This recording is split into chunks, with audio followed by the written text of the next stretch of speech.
ഏവർക്കും ഹൃദ്യമായ സ്വാഗതം. എൻ്റെ ചാനൽ ആദ്യമായാണ് കാണുന്നതെങ്കിൽ സബ്സ്ക്രൈബ് ചെയ്യാൻ മറക്കരുത്. ഈ അറിവുകൾ മറ്റുള്ളവരിലേക്ക് എത്തിക്കാൻ ഷെയർ ചെയ്യുക. ഒരിക്കലൊരു തടവുകാരനെ നീണ്ട വർഷങ്ങളുടെ തടവുകൾക്കൊടുവിൽ ഭരണകൂടം അയാളെ സ്വതന്ത്രനാക്കാൻ ഉത്തരവിട്ടു.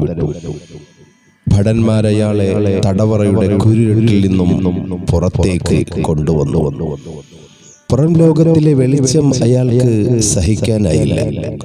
സൂര്യപ്രകാശം കണ്ട് അയാൾ പകച്ചു നിന്നു.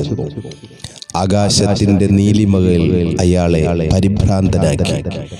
അടുത്ത നിമിഷം തന്നെ തന്റെ തടവറയുടെ ഇരുട്ടു ലോകത്തേക്ക് അദ്ദേഹം ഓടിക്കേറി. അയാൾക്ക് സുരക്ഷിത മാർഗം അതാണെന്ന് അദ്ദേഹം തെറ്റിദ്ധരിച്ചു. ഈ തടവുകാരനെ പോലെയാണ് നമ്മളിൽ പലരും ജീവിതത്തിൽ അശുഭ ചിന്തകളുടെ കനത്ത ചങ്ങലകൾ ബന്ധിക്കപ്പെട്ട് നാമും തടവറയുടെ ഇരുട്ടിലാണ്.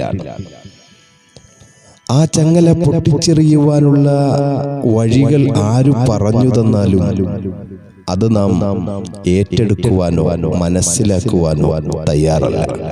അതിൻ്റെ ഫലമായി ജീവിതം നരകവാസം അനുഭവിക്കപ്പെടുന്നവരായി നാം ആയിത്തീരുകയാണ്.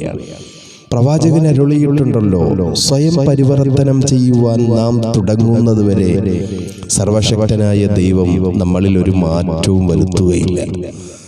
ആകയാൽ നിഷേധാത്മകമായ ചിന്തകളെ ജീവിതത്തിൽ നിന്നും കുടഞ്ഞെറിഞ്ഞ് എഴുന്നേൽക്കുക. ഈ നിമിഷം നമ്മുടേതാണ്.